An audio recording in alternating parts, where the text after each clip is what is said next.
Hello everyone, welcome and thank you for joining me today as we talk about the arts of Oceania, focusing on the islands of Samoa, Tonga, and Aotearoa.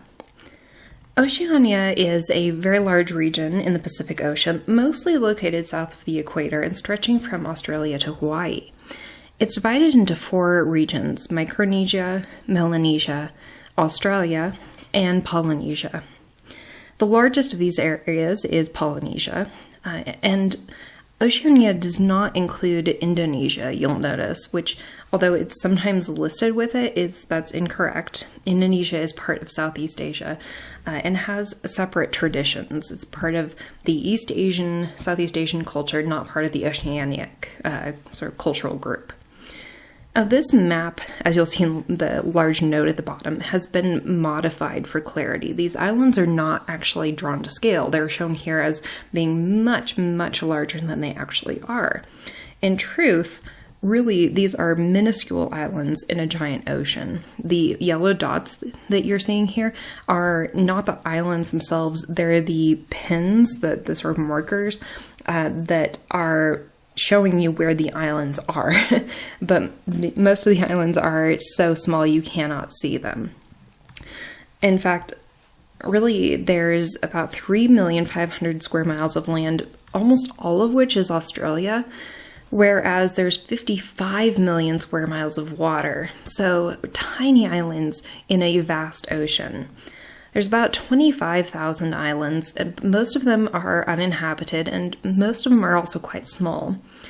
There are also 8 different language groups, and multiple distinct genetic groups as well in Oceania, which, if it's this diverse and this vast, raises the question of how can we talk about oceanic art? Is there an oceanic culture or visual culture at all? Well, yes, because for one thing, there is a shared identity in the contemporary global setting. So in the 21st century international space, there is a sense of an oceanic or Pacifica self-identity. We also know that there was a lot of intercultural contact, exchange, and mutual influence between these different cultures in this region. And Polynesia in particular has a very strong sort of cultural identity. It's very similar throughout Polynesia, despite the great distances between the various islands. It seems to be pretty consistent. There's also a common East Asian paleo ancestry, so that means that, way back in the day, everyone in Oceania seems to have immigrated from a common sort of area in East Asia and then moved east. We also see that there's a common sort of response to the topography and the particular ecology that is common in Oceania that then shapes particular ways in which the culture and the material culture and the visual arts develop. See, one of the things we need to understand is that there are actually different types of islands. So in Oceania, we have, for example, volcanic islands that are formed due to volcanic activity and building up over time. The Hawaiian Islands would be an example. And oceanic or volcanic islands tend to have very rich, nitrogen-rich soil, which is very good for agriculture and for raising animals. And so volcanic islands can generally sustain a fairly large population. Then there are continental islands, which are islands that are actually part of a larger continent and were originally connected, but since the rising of sea levels over the millennia, they've now become separate islands. And so the soils here can vary, but they, like the volcanic islands, can usually support agriculture, and they tend to be very mountainous just due to the tectonic activity. And then we have coral islands, and coral islands make up the majority of islands in Oceania, and they are formed not through volcanic activity or through the deciduous growth and decay of plants and animal life. Instead, coral islands are formed by the accumulation of coral sediment. So bits of coral and dirt and sand and rock, eventually sort of washing up and building up gradually to form an island. And then over time, once you have that sandy base, soil can develop on top of it. But in general, coral islands have a very poor quality calcium carbonate sand, so not something that is good for farming. And as such, coral islands, the people who live on coral islands really rely on the ocean, on the reef around the island to sustain life. So these different types of islands are important because it means that since there are different soils, there are different resources available and different materials are available for the making of objects. Well, notice that in Oceania, there's a wide variety of materials that get used in very ingenious ways to make the art objects. So, for example, feathers from birds, bark and tree fiber, shells, coral, coconut fiber, different types of tree bark, shark's teeth, hair from humans or from animals, whale teeth, flowers, all these different materials combining to create objects in really skillful ways. So this, for example, is what we'd call a gorget. It's a breast ornament, and it is composed of cane, so parts of palm branches, dog hair, shark teeth, feathers, and then mother of pearl taken from shells. And they are all combined to create this object and used in ways that you really don't recognize their origin. So it's not just like thrown together. They're quite skillfully combined into complex objects. Now, the earliest objects were collected during the voyages of Captain Cook in the mid to late 18th century and collected through trade with the islanders. So the idea on the voyage was that they had certain supplies on the ships with them, but then they anticipated being able to trade with locals to get additional supplies of food. But what they found happened is because they were trading manufactured goods to the indigenous islanders, the indigenous parties also then wanted to give them manufactured goods. It was sort of a like for like trade. Now, obviously, the expedition did, manage to get food as well, but the result is that they have a great deal of manufactured goods, of craft work, and different objects from the different cultures that they encountered. And this collection is really interesting because it shows what art was like before substantial outsider contact. So, for one thing, you'll notice in the list of materials that we looked at, metals were totally absent. And they did not arrive until the 18th centuries, really via explorers from Europe and East Asia. So after this moment of encounter, the types of objects being produced and the quality of the craftsmanship shifts because of the encounters with outsiders. So this is kind of a photograph of a moment in time, in a way. Now, since most of the materials used in oceanic art are perishable, nearly all objects from this region date to the 18th century or later. Really, the earliest artifacts or traces of human manufacture are petroglyphs, so rock art in Australia. But there's no written language, no historical records, written records. Rather, knowledge is maintained through this rich oral tradition that's passed down.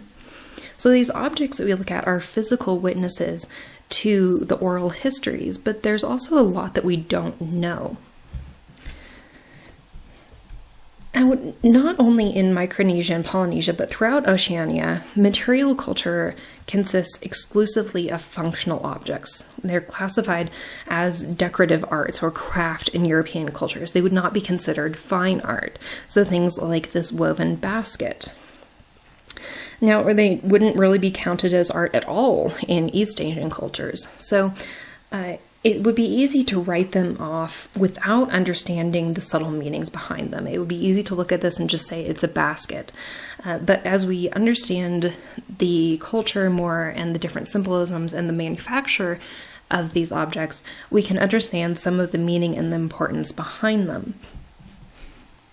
Even objects that have elements of what would be considered art in a traditional Western perspective, like sculpture, for example, they're still actually functional objects. So this little guy, this little sculpture, is just the end of a handle for a fly whisk. Now, this fly whisk that he is sitting on doesn't have its sort of fleefy fibers on the end anymore.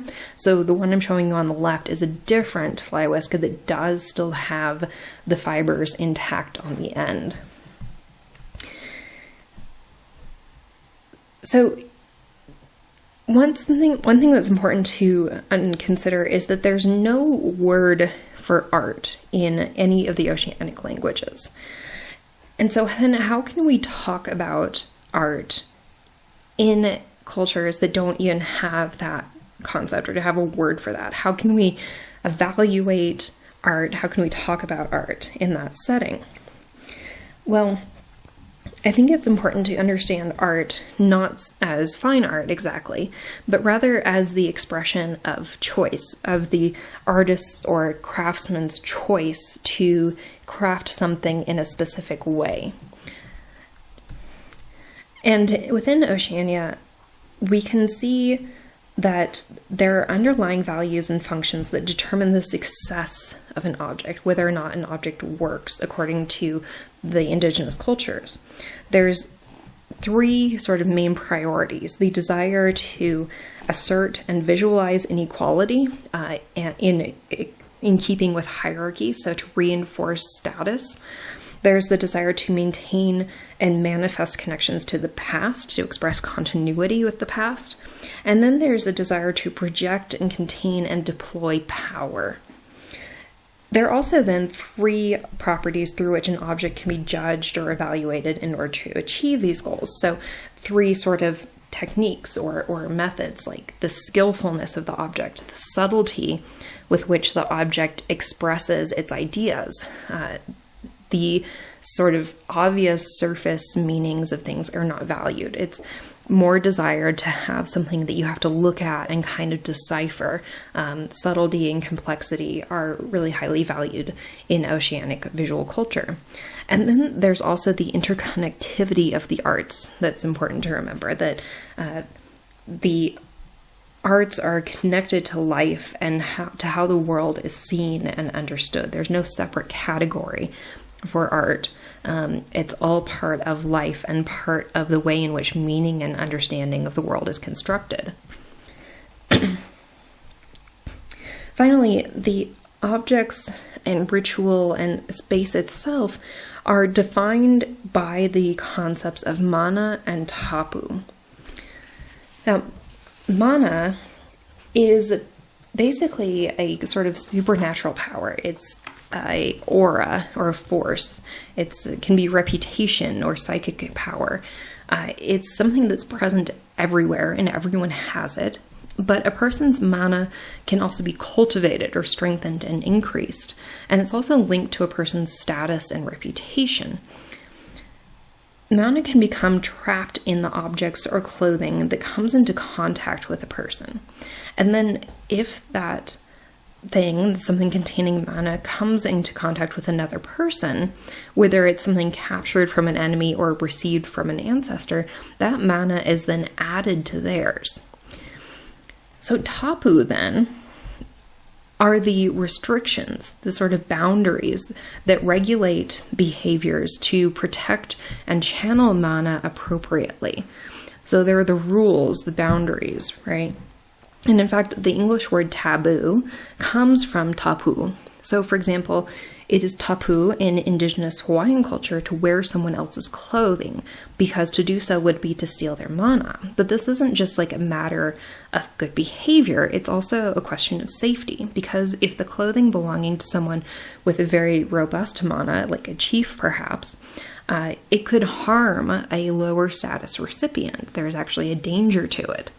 So the art and the rituals and traditions of Oceania are often related to the observation of tapu and mana and maintaining their appropriate balance and making sure that these rules are observed. Now, the objects that we're looking at today are not necessarily eye-catching. They don't have the color, size, or fine art status that we might be used to. And all of them are functional items. They're meant to be used, and some are really considered anthropological objects rather than works of art.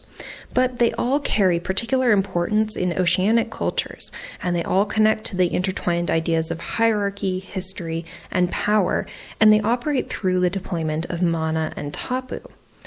I do want to note that while I'll be using a lot of photographs from the 20th and 21st centuries, the ideas and the practices that I'm describing are traditional.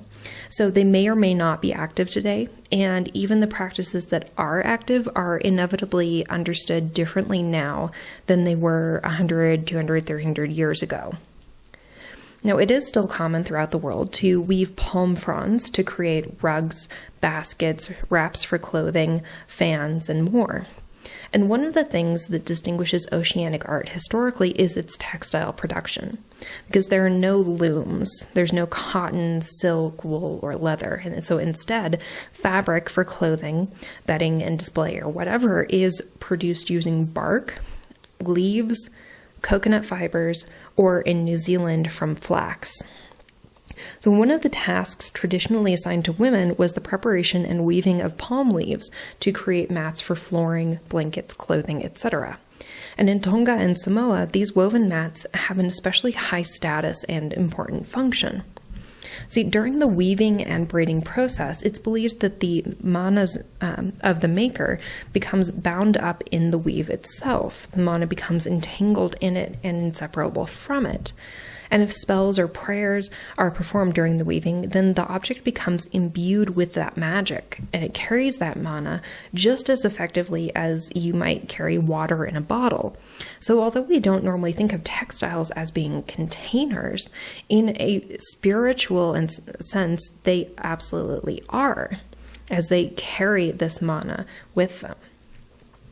Now, depending on how narrow the strips of palm are cut, the resulting woven mat can be very thick and stiff and appropriate for using as a rug, or they can be very fine and flexible, like cloth fabric. And these really fine mats are called ietoga in Samoa, and they're trimmed often with tiny red feathers that are meticulously and carefully collected over time.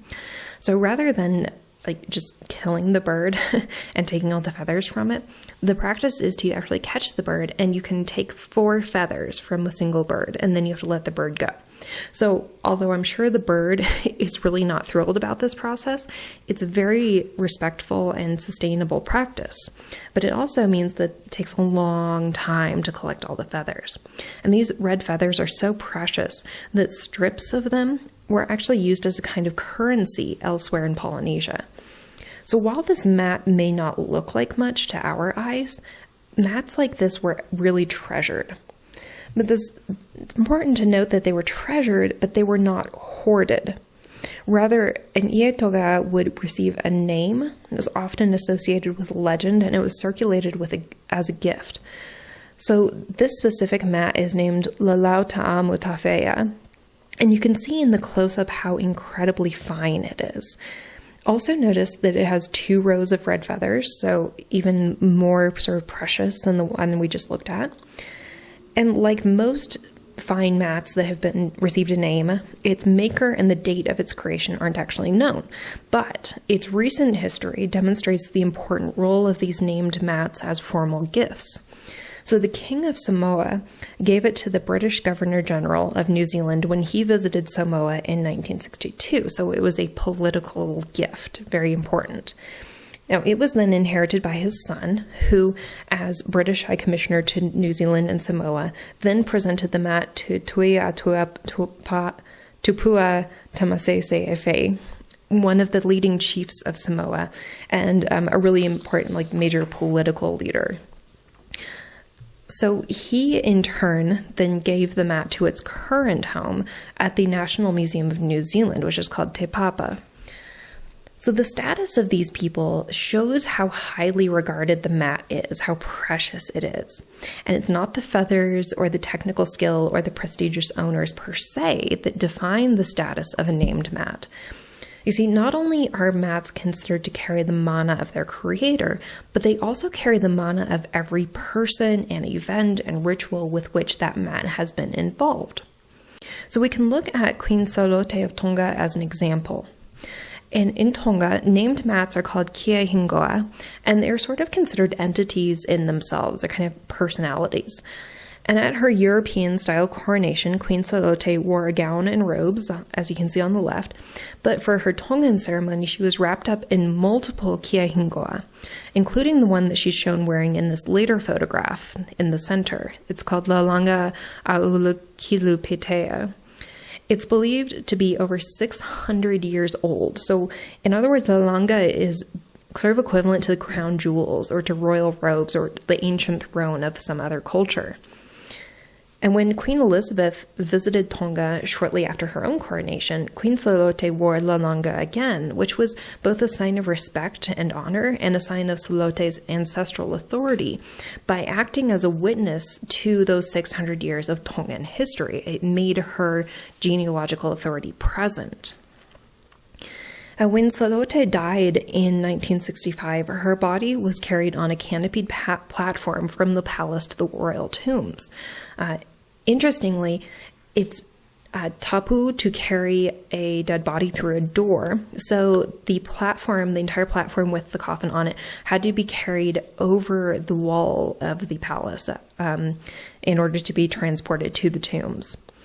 So the casket on this platform rested on top of multiple kia hingoa, and no fewer than 28 kia hingoa were used in the funeral ceremony total. So the older, the fragile kia hingoa were actually carried respectfully so that they too could both bring their authority to the ceremony and to contextualize that ritual within the whole history of Tongan royal births and coronations and marriages and deaths.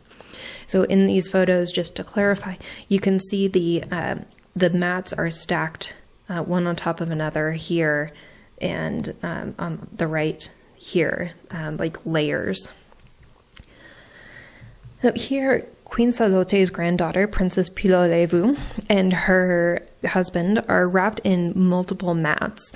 Each mat has its own history and thus its own subtle meanings and importance. And there's actually so many mats, really, that they are resting their arms on top of them. It kind of creates almost a shelf around them. And the kia hingoa are especially important at weddings because they not only testify to the legitimacy and the sanctity of the occasion, but also to the royal genealogy, but they also embody the perpetuation of Tongan society, of continuity and fertility. And then the mana of the kia hingoa, accumulated over generations, blesses and spreads to the new couple as well.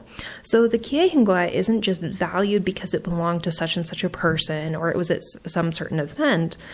Rather, it's all of the accumulated and embodied mana makes the kia hingoa almost an entity in its own right, with its own mana and with its own name. So we find a similar layering of meaning and levels of complexity and subtlety in the Polynesian practice of tattooing. We find a similar layering of meaning and levels of complexity and subtlety in the Polynesian practice of tattooing. It's perhaps one of the most well-known oceanic practices globally just because it's readily visible. And while it's common throughout Polynesia, each culture does have its own particular customs and values and practices surrounding it. So in Samoa, for example, it's traditional for men to have almost solid black from the knees to the waist, like you see here. And it can take not just days to complete a single tattoo, but individuals would receive tattoos throughout the course of their adult lives. So today, most Polynesian tattoo artists use modern needles as it's much faster, it's less painful, and it's easier to sterilize and keep hygienic. There are, however, those who use the traditional method, and they found ways to, keep up to hygiene standards with it. And I'll show you in this clip that's adapted from a larger video how the traditional method works. So basically, a kind of small rake with ink on it is tapped with a stick to puncture the skin, and embed the ink with it. You can see him tapping it. With each tap, the ink is injected into the skin thanks to the little teeth on this comb. And the word tattoo actually comes to English from the Polynesian languages, where the word is basically an onomatopoeia. It's imitating the sound, the tapping that is produced by this repeated tapping in the traditional tattooing procedure. So tau tau, tau tau tau, the sound of that tap. And we're going to look at the practice of tattooing within the cultural setting of the Maori of New Zealand. Maori men often have extensive facial tattoos in addition to tattoos on the body. The designs are bilaterally symmetrical, so that means that the left and the right sides are identical, but they're reversed like in a mirror. So many of the larger elements are sort of standardized, as you can see in comparing the photograph to the wooden mask, the sort of big swirls around the eyes, the lines that join the nose to the chin, and so forth. But within that larger template, each tamoko, as it's called, is unique, and it can indicate the person standing within Maori society. And the faces of Maori ancestors were often represented in wood carvings, and that might be the intended purpose of this object on the right. We're not totally sure. But with these portraits, the resemblance is not the facial features, the physical features so much, but instead the individual's tamoko, their face tattoo, is reproduced as their unique identifier. So you might see online and on tattoo websites like these tables basically with the meaning of each design, but it's really not that simple. Tamoko designs do have meaning, but they're really subtle and complex, and each part responds to the other parts within the whole composition, and the placement of a motif on the face has meaning as well. Is it on the right side, the left side, the forehead, the cheeks, so forth. So it is not a simple one-to-one visual language where this equals this and so forth. And often the designs are really chosen for personal reasons, and they have a private meaning that is not readable. And it's no coincidence that wood carving is one of the prime forms of Maori art and culture, as the difference between carving wood and tamoko is really not that great. So like other Polynesian cultures, tamoko uses a kind of rake or comb like this with many fine, sharp teeth that are then tapped repeatedly into the skin to embed the ink that is made of a mixture of soot and other materials. But the Maori also use another tool as well. It's a narrower, finer chisel made of bone that cuts into the skin. So tamoko is not just tattooing, it's also a process of scarification, producing slightly raised, textured scars that are emphasized with the black ink. You can kind of see that in this photo on the left, that the designs that are close to the camera are a little bit raised. So, as you might imagine, this is extremely painful, and since the body is basically covered in open wounds during this process, it is historically dangerous due to the risk of infection. There's a really very real risk here. But receiving tamoko was also a display of courage and the ability to bear pain. So if you quit and your tattoo was unfinished, your failure and your cowardice were literally on display for everyone to see, with the incomplete tattoo serving as this constant witness. Women can also have tamoko, but where it's traditional for men to have the whole face tattooed, women have the chin and the lips tattooed. And both traditionally also had tattoos elsewhere on the body, but again, this is just traditionally. Men were much more heavily tattooed than women. What's really important to understand, though, is that tamoko is regarded not just as a tattoo, but as an entire rite with its own rules and rituals. The whole process is tapu, and the tattooist, his assistant, and the person being tattooed are all considered tapu while doing it. So they must abstain from sex, they undergo different processes of cleansing and sanctification, and the person receiving the tattoo, the tamoko, must take frequent ritual baths in the ocean to clean the tattoo wounds. Now, this is a funnel that is used in the process of receiving tamoko. It's really heavily carved, it's just beautifully carved, and this level of decoration and attention reflects the object's important role in maintaining and observing tapu during the tamoko process.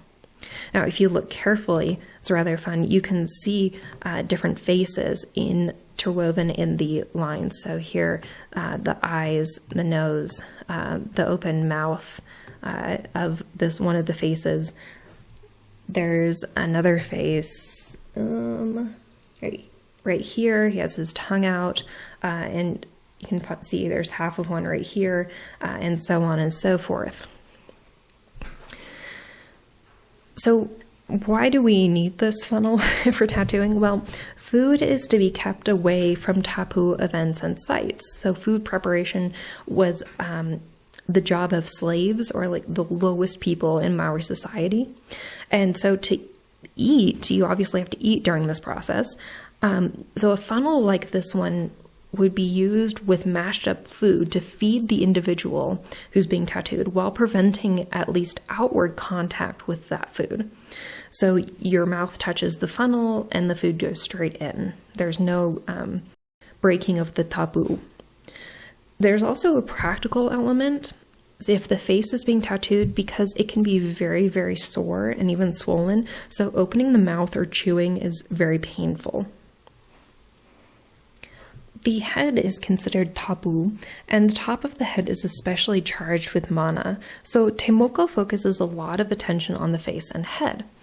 And this is a painted plaster portrait of a Maori chief that was produced from a mold that was taken of his face during his lifetime and then painted to match his tamoko.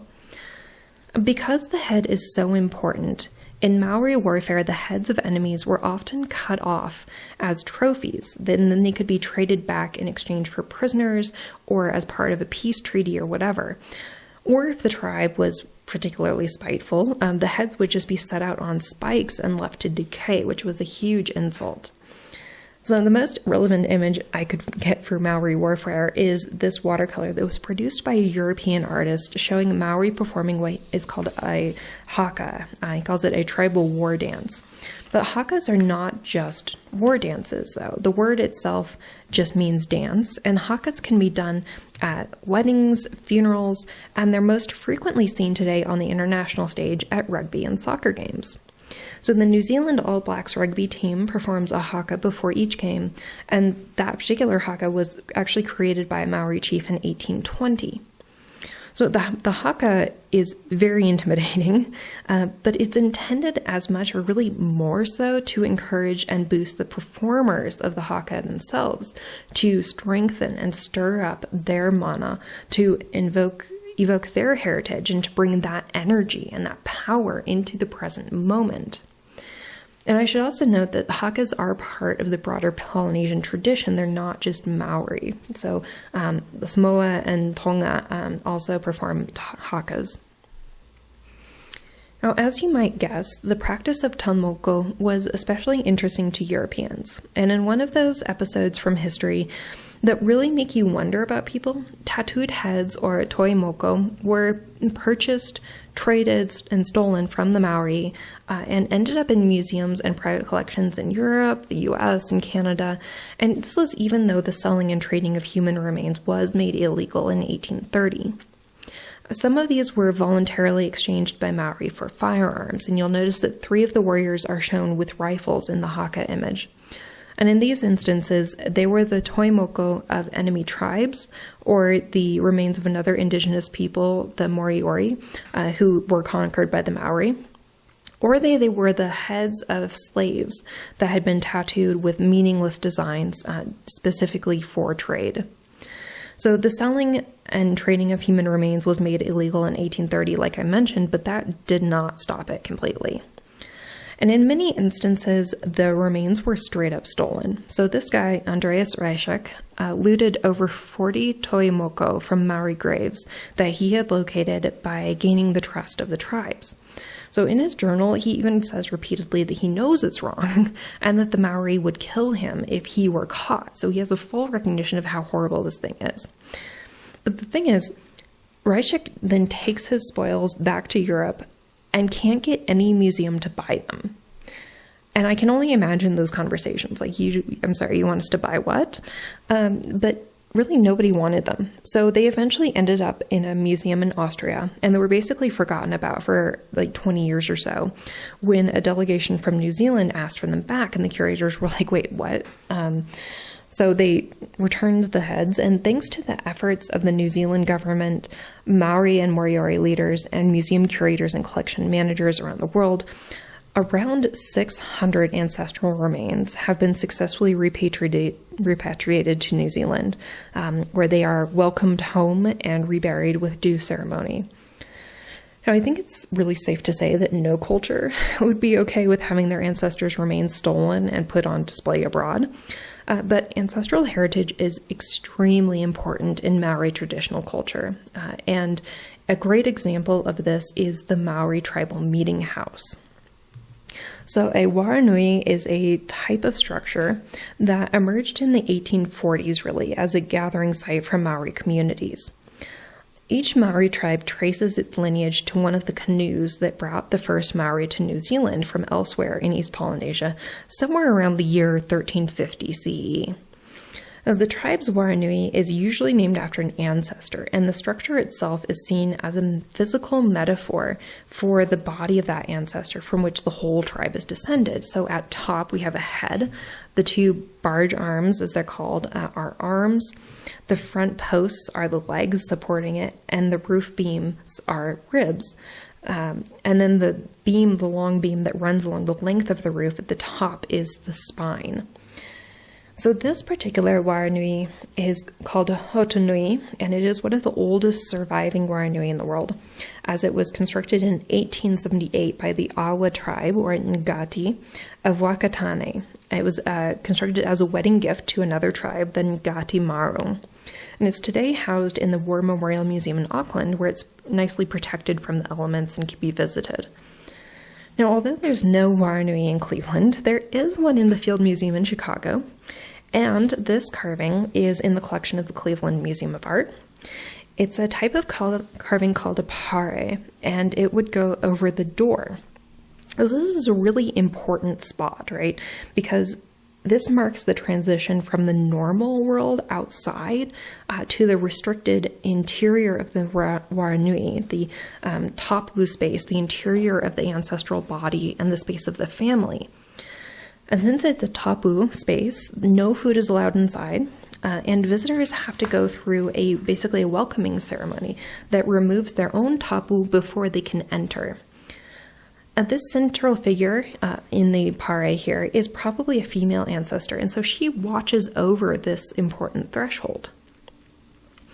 Now, the composite image I'm showing you here is a combination of 3 photos that shows the interior of Hotonui with its extensive carvings. Waranui are often named after an important ancestor of the tribe, and although that's not the case with Hotonui, it still has carved panels that are meant to not only commemorate, but actually to stand in for tribal ancestors as the physical reminders of their continued spiritual presence. There's this belief that the spirits of the ancestors are still present. They don't go on to another world, so to speak, which is why it's so important to have their remains at home in New Zealand. What's interesting is that these carved upright posts are called popo, which means post, but it can also mean old folk or older generation or elders. So not only is the structure itself considered almost its own entity, but it's further made up of tribal ancestors, meaning that as people gather within and around the waranui, they are wrapped up in this larger ancestral context. Waka papa is at the core of Maori culture and artistic production. And waka papa means not just genealogy or ancestry in the biological sense, it's also the idea of belonging to a larger history, of having this identity as part of a family and a tribe, and also the obligations that go with that. So that identity is made outwardly visible in the form of tamoko, which also represent an individual's power and standing, or mana. Waka papa is further embodied in the very physicality of the waranui, right, which emphasizes the continued presence and the power of the past within the contemporary present moment. And as we've seen, these spaces and rituals are all governed by specific rules that direct and contain the mana. So we've looked at just 3 examples of Polynesian art. We've looked at the fine woven mats of Tonga and Samoa, the Maori and Samoan practice of tattooing, and the Maori tribal meeting houses. And although we have to stop there for this talk, I'm going to do an extra sort of little bonus talk in which we'll move on to the Marshall Islands in Micronesia and the Trobriand Islands off the coast of New Guinea and Melanesia. So I hope that you'll join me for that. It's going to be just posted online rather than having a live lecture. But I wanted to make sure that we are able to include some more of this really awesome material. So thanks for tuning in, and I hope to see you again. Thanks.